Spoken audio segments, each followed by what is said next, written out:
मेरा नाम आराध्या है और मैं एक बेटी की माँ हूँ। मेरी बेटी बड़ी हो रही थी, वह हमेशा अपने घर में ही पढ़ाई करती थी। मैं बहुत खुश थी क्योंकि वह पढ़ाई में बहुत मेधावी थी और हमेशा अच्छे अंक लाती थी।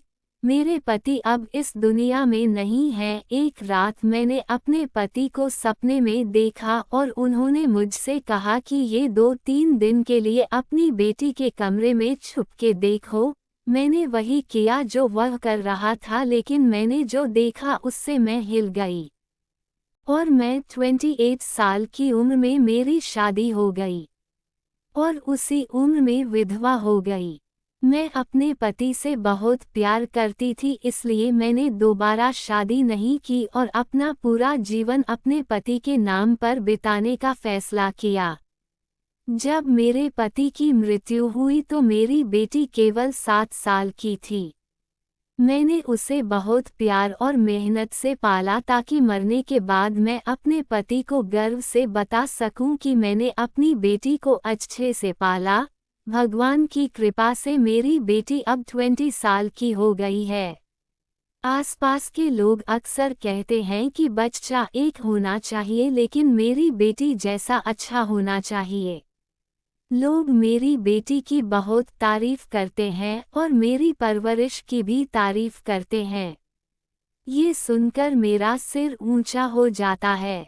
मेरी बेटी अद्रिति वास्तव में एक अच्छी और बुद्धिमान लड़की है।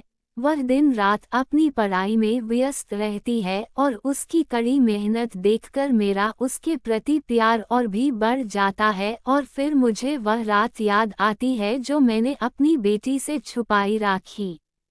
मुझे डर है कि इससे हमारे बीच दरार पैदा हो जाएगी, लेकिन मैं चाहकर भी अब उसे ये राज नहीं बता सकता। इसलिए मैं इसे दिल से रखना चाहता हूँ कि मेरी बेटी की शादी जल्द से जल्द हो जाए।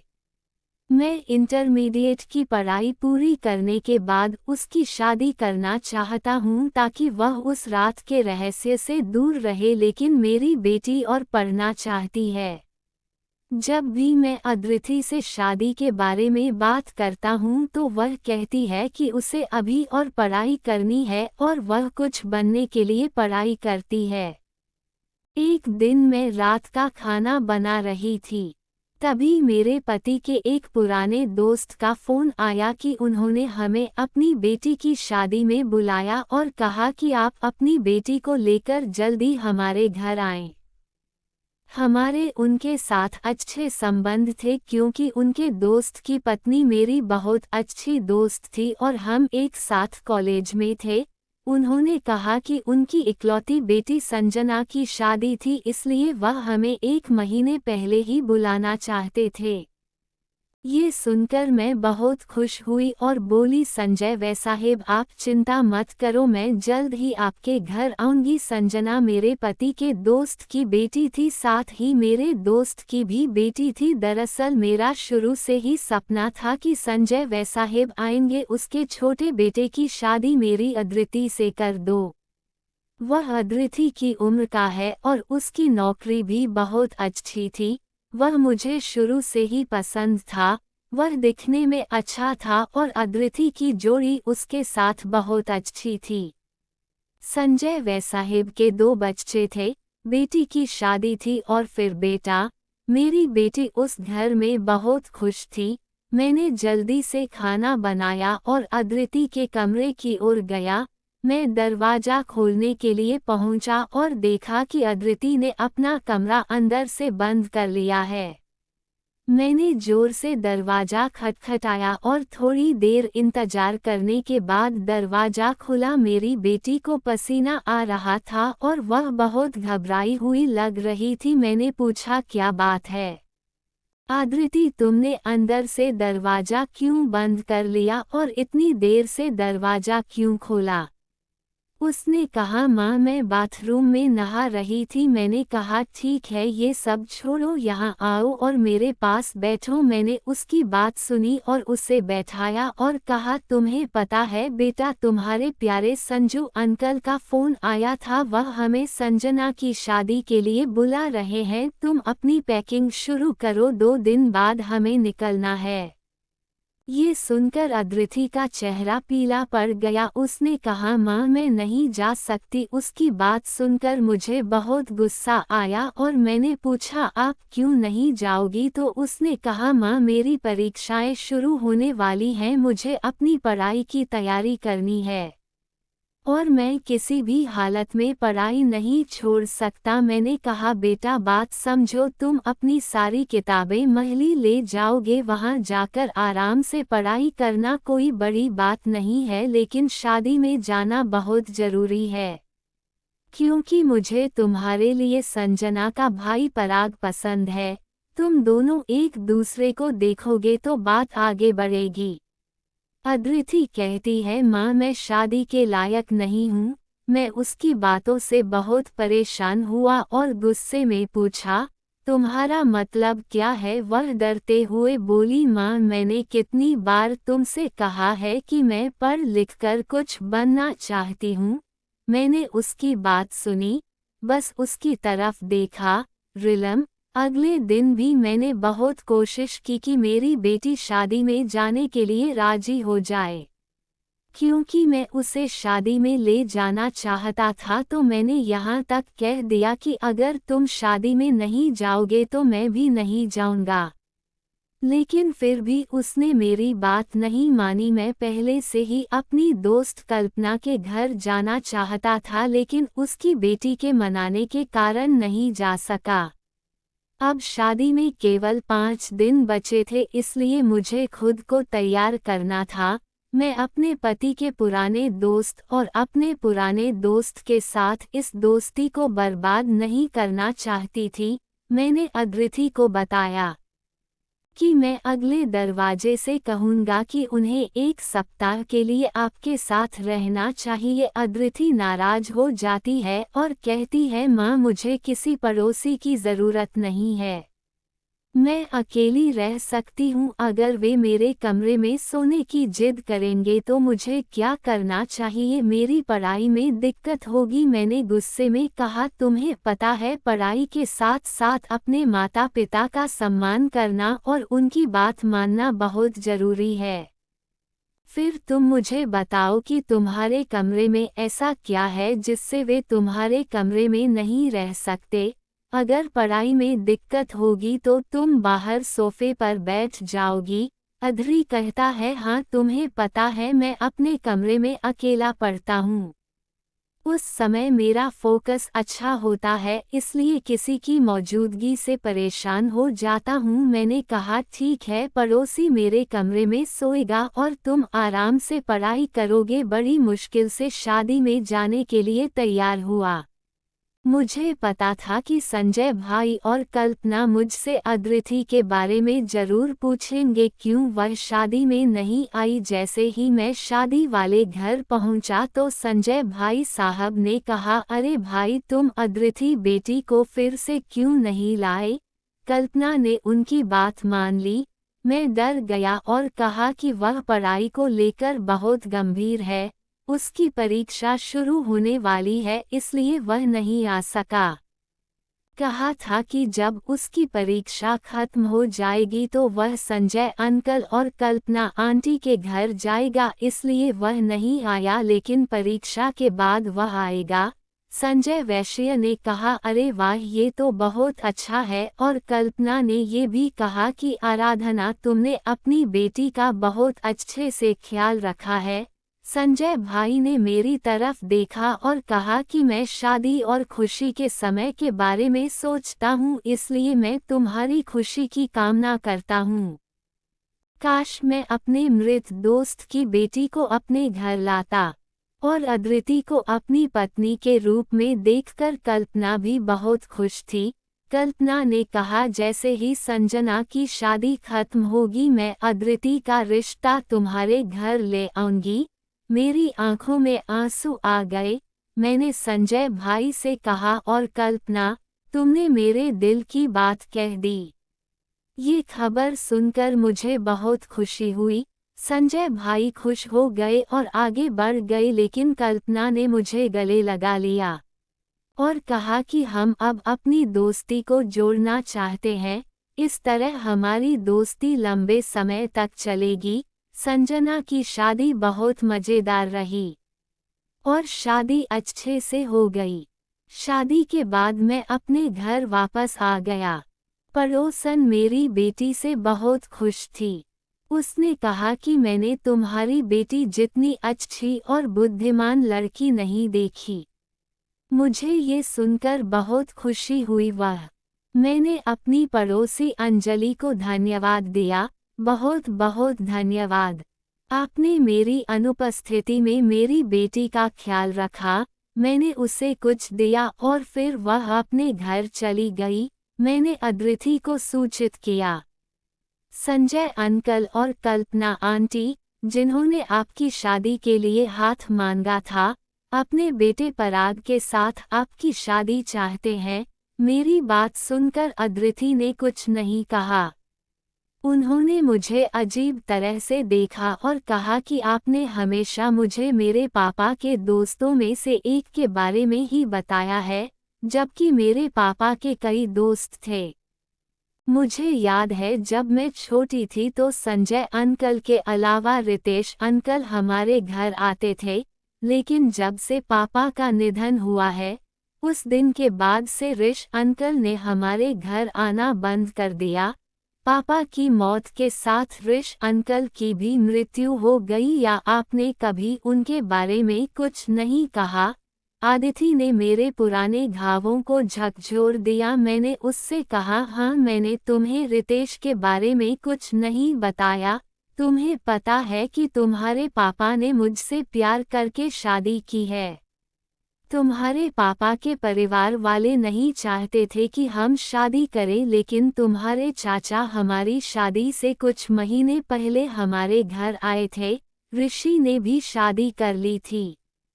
तुम्हारे पापा की मृत्यु के बाद रितेश की पत्नी ने मेरे घर में इतनी परेशानी पैदा कर दी कि मेरे ससुराल वाले मुझसे नफरत करने लगे और मुझे घर से बाहर निकालना चाहते थे। मैं लाचार थी क्योंकि मेरे माता पिता नहीं रहे, तो मैं लाचार थी कि मैं कहाँ जाती। किसी ने मुझ पर विश्वास नहीं किया। जैसे ही हितेश की पत्नी ने मेरे ससुराल वालों के कान भरे, उन्होंने मेरी बात सुनने से इनकार कर दिया। मैं दृढ़ रही और कहा कि यह मेरे पति का घर है, मैं अपने पति का घर नहीं छोड़ूंगी। उन्होंने बहुत कोशिश की और आखिरकार मैंने हार मान ली, क्योंकि जिस दिन मैं घर छोड़ने जा रही थी, उस दिन आप मेरे साथ थे।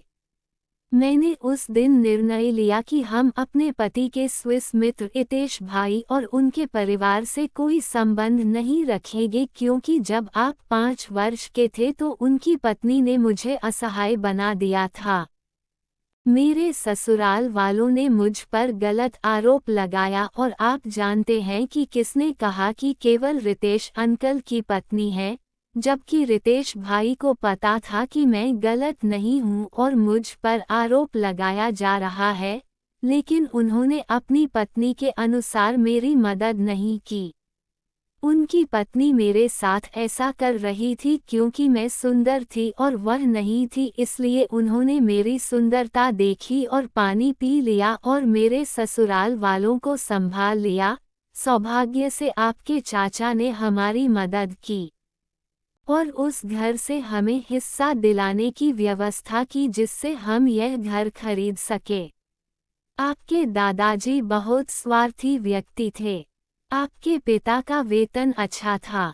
वह अपने माता पिता को बहुत सारा पैसा भेजता था, इसलिए हम उनके साथ अच्छे थे। लेकिन जब आपके पिताजी की मृत्यु हो गई तो उनके बेटे और बहू उनके लिए बुरे थे।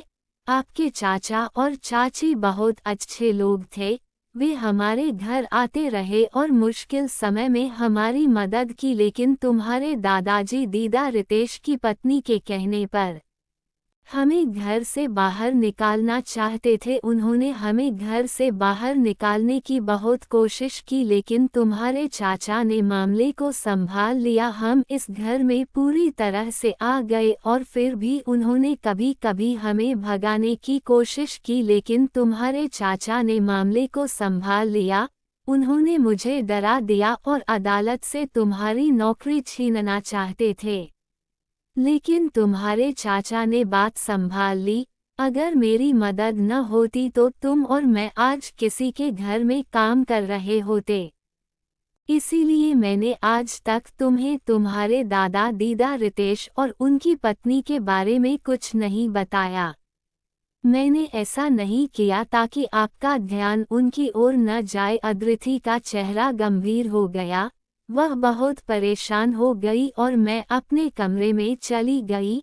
मेरी पुरानी समस्याएं अभी भी मेरे दिमाग में थीं और मुझे अपने पति की बहुत याद आ रही थी। मेरी अलमारी में मेरे पति के प्रेम पत्र और उनके साथ मेरी तस्वीरें हुआ करती थीं। मैं हर बात पर रोती थी। मैं अपने मृत पति के प्रेम पत्र पढ़कर रोती थी और कभी-कभी उन्हें चूमती थी। मैं हर बात को बहुत ध्यान से देखती थी। अचानक मेरी नज़र उनकी डायरी पर पड़ी। उनमें से एक डायरी गायब थी जो मेरे पति की थी। मुझे डायरी लिखने का बहुत शौक था। मुझे नहीं पता कि वह राइट कवर डायरी कहाँ चली गई। मैं अंदर से बहुत डर गया था और मैंने सारी अलमारियां ढूंढ ली, यहाँ तक कि अपना पूरा कमरा भी छान डाला, लेकिन वह डायरी कहीं नहीं मिली। तब मुझे लगा कि वह डायरी अदिति के हाथ लग गई है और उसमें अदिति की जिंदगी का सबसे बड़ा राज लिखा है। मेरी बेटी कॉलेज जाती थी और वहीं से सारा दिन पढ़ाई करती थी। वह मेरी हर बात मानती थी, लेकिन पिछले 1 महीने से वह बहुत परेशान रहती थी और अजीब व्यवहार कर रही थी।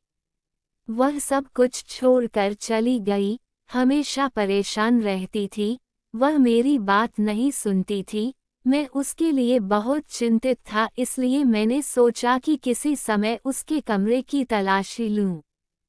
मैं रात को यही बातें सोच रहा था और सोचते सोचते सो गया।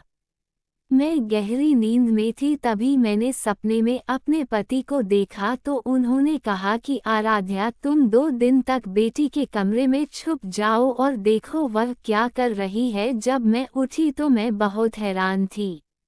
ये कैसा सपना था? सपने ने मुझे आश्चर्यचकित कर दिया। कई वर्षों के बाद मेरे पति सपने में आए और सपना कितना अजीब था। मैं वास्तव में चिंतित थी कि मेरी बेटी को कोई परेशानी नहीं है। इसलिए मैं जल्दी से उठी और बेटी के कमरे को खोलने के लिए चली गई। दरवाज़ा जब मैंने एक हाथ देखा, रात के समय उसका घर अंदर से बंद था। उसने पहले कभी अपने घर में ताला नहीं लगाया था। सुबह मैंने उससे पूछा कि तुमने रात को अपने घर का दरवाज़ा अंदर से क्यों बंद कर लिया। मेरी बात सुनकर वह डर गई और बोली, माँ, आप सारी रात मुझे देख रही हो।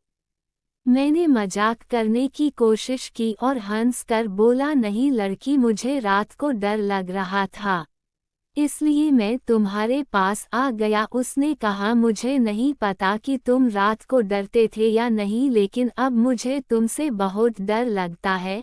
मैं मुस्कुराई, लेकिन उसकी बातें और मेरे पति का सपना मुझे बहुत चिंतित कर रहा था।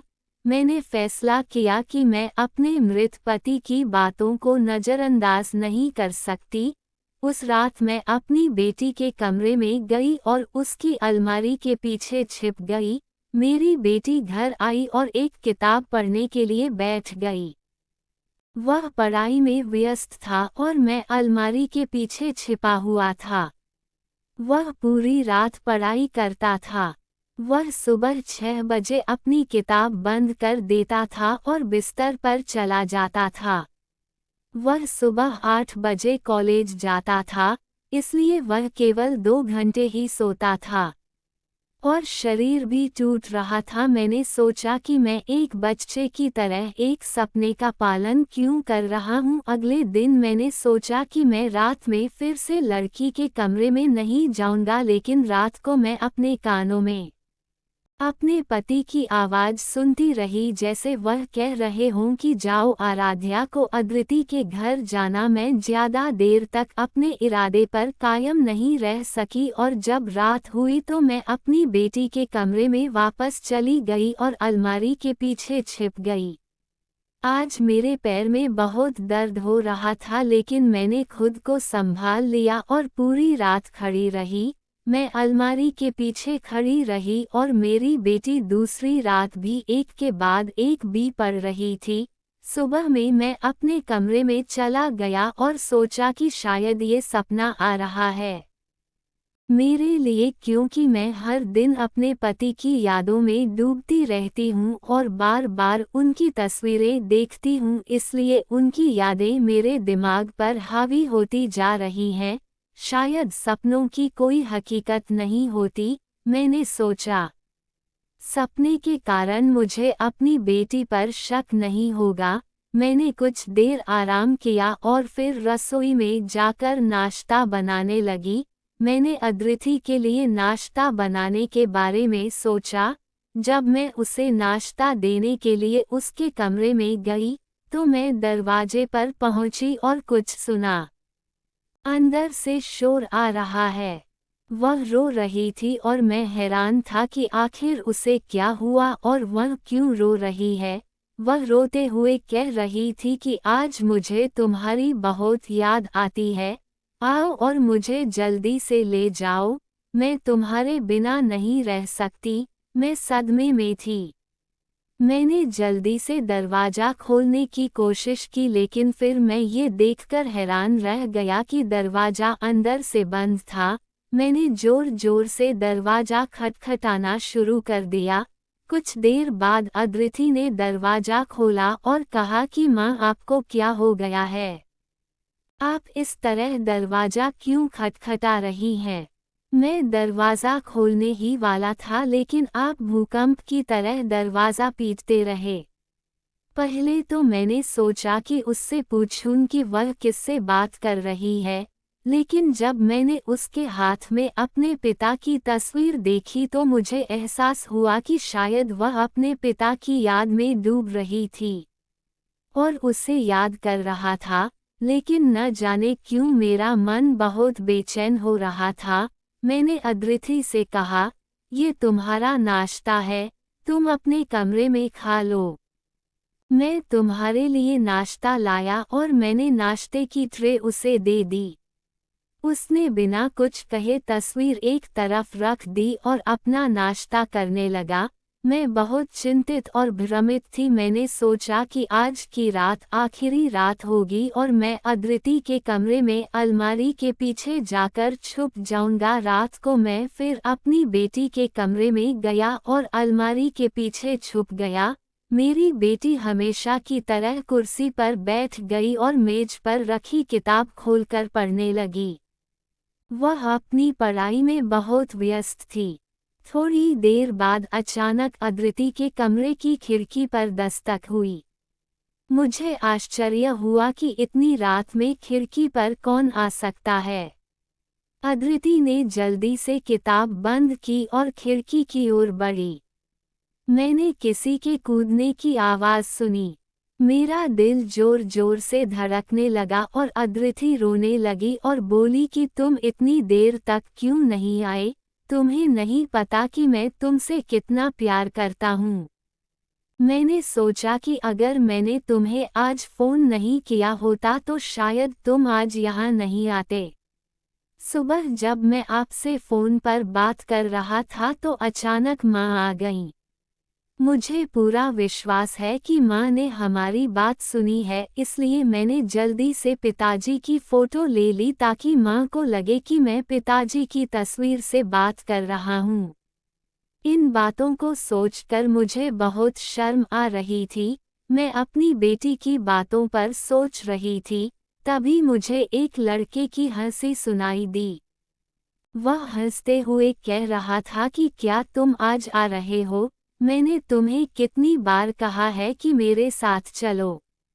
तुम मेरे साथ नहीं जाना चाहती हो और हमेशा मेरे बारे में सोचकर रोती हो। मुझ में अब सुनने की हिम्मत नहीं थी। मैं काफ़ी देर से उनकी बातें सुन रहा था, इसलिए मैं जल्दी से कोठरी के पीछे से बाहर आया और उनके सामने खड़ा हो गया।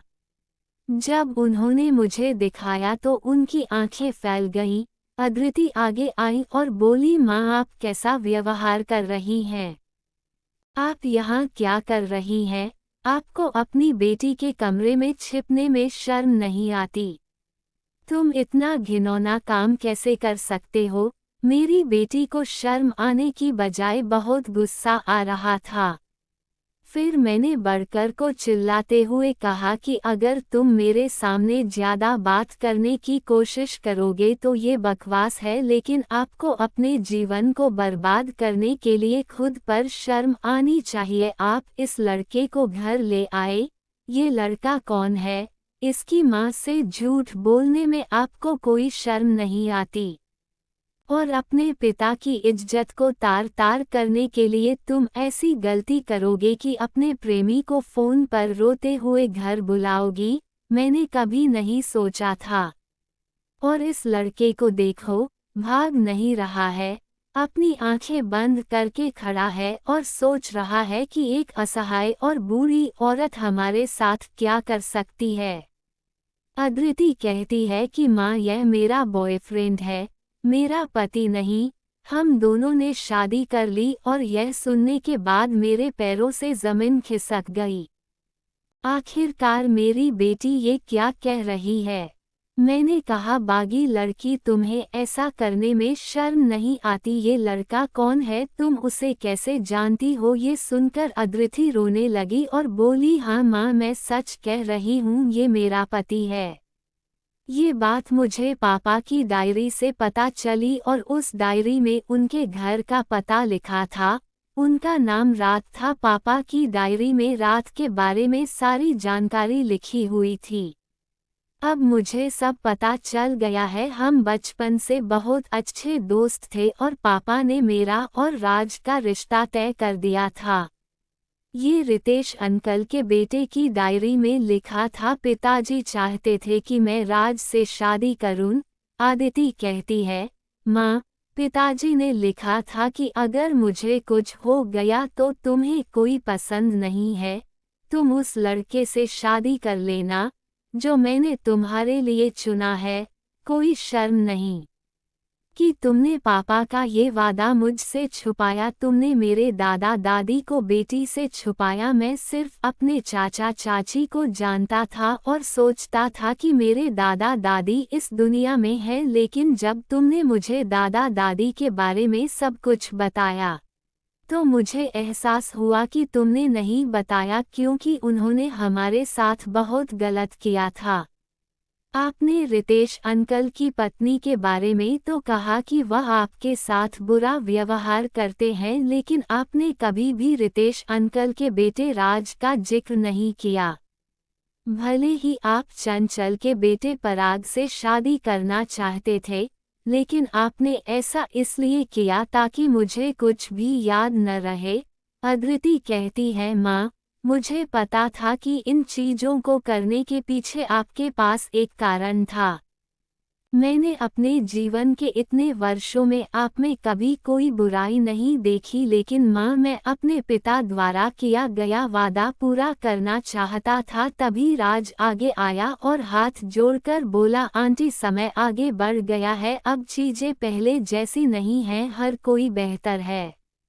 और मैं आपको बताना चाहता हूँ कि माँ की तबीयत बहुत खराब है, वह बिस्तर से उठ नहीं पा रही हैं।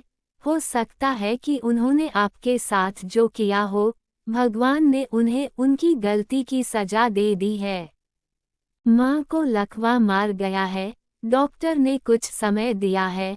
माँ की हालत बहुत खराब है, तुम मेरे साथ आओ और माँ को उसकी गलतियों के लिए माफ़ कर दो, शायद वह अपना बाकी जीवन शांति से बिता सकेगी। मेरी बेटी की शादी राज से हो गई है, अब मेरे पास ना कहने का कोई मौका नहीं था। मैं राज के साथ राज के घर गया और अदिति वहाँ पहुँची तो देखा कि राज की माँ कावेरी बिस्तर पर बहुत बुरी हालत में लेटी हुई थी। मुझे उनकी हालत देखकर बहुत दुख हुआ और जब उन्होंने देखा तो उनकी आंखों में आंसू आ गए।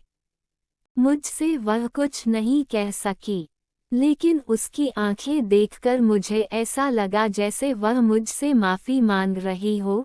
मैं उसके पास गया और कहा, कावेरी, मैंने तुम्हें माफ़ कर दिया है, अब हमारे बच्चों की शादी हो गई है। उन्हें आशीर्वाद दें। ये सुनकर कावेरी की आंखों में आंसू आ गए और वह रोने लगी। रितेश भाई साहब मुझे देखकर बहुत खुश हुए और कहने लगे कि जब से कावेरी की तबीयत खराब होने लगी तब से भाभी को एहसास हुआ कि उसने तुम्हारे साथ गलत किया है, भगवान उसे सजा दे रहा है। वह आपसे माफ़ी मांगना चाहता था लेकिन उसकी हिम्मत नहीं हुई। उसने कहा कि जब वह ठीक हो जाएगा तो वह खुद आपके घर जाकर माफ़ी मांगेगा, लेकिन उसकी हालत दिन ब दिन खराब होती गई और वह आपसे माफ़ी नहीं मांग सका। एक दिन जब अदिति हमारे घर आई और सब कुछ बताया तो मैंने खुद ही इन दोनों बच्चों की शादी कर दी। हमने आपको सूचित नहीं किया क्योंकि हम जानते थे कि आप कभी भी इन बच्चों की शादी के लिए सहमति नहीं देंगे, क्योंकि आपके साथ बुरा व्यवहार किया गया था। मैं अपने दोस्त का वादा पूरा करना चाहता था। रितेश भाई साहब मेरे सामने हाथ जोड़कर खड़े हो गए और बोले कि मैं अपनी पत्नी की तरफ से आपसे माफ़ी मांग रहा हूँ, कृपया मेरी पत्नी और मेरे बच्चों को भी माफ़ कर दें, जिन्होंने आपसे गुपचुप तरीके से शादी की थी। मेरी बेटी खुश है, यह मेरे लिए बहुत ज़्यादा है। मैंने रितेश भाई से कहा, सर क्या हुआ? आपको शर्मिंदा होने की ज़रूरत नहीं है, मैंने कावेरी को माफ़ कर दिया है। कहते हैं मैं अपने घर चला गया लेकिन अगले दिन जो खबर आई उससे मेरे पैरों तले ज़मीन खिसक गई। अदिति ने कहा कि कावेरी की मौत हो गई है। कावेरी की मौत से मुझे बहुत दुख हुआ है। अब मेरी बेटी अपने ससुराल में रह रही है और बहुत खुश है। इस तरह मेरे पति का सपना पूरा हो गया है और कावेरी को भी उसकी गलती की सजा मिल गई है। दोस्तों, मुझे उम्मीद है कि आपको हमारी कहानी पसंद आएगी। अगर आपको कहानी पसंद आती है तो कृपया वीडियो को लाइक करें, चैनल को सब्सक्राइब करें और नोटिफिकेशन बेल को दबाएं ताकि आपको अगला अपडेट सबसे पहले मिले।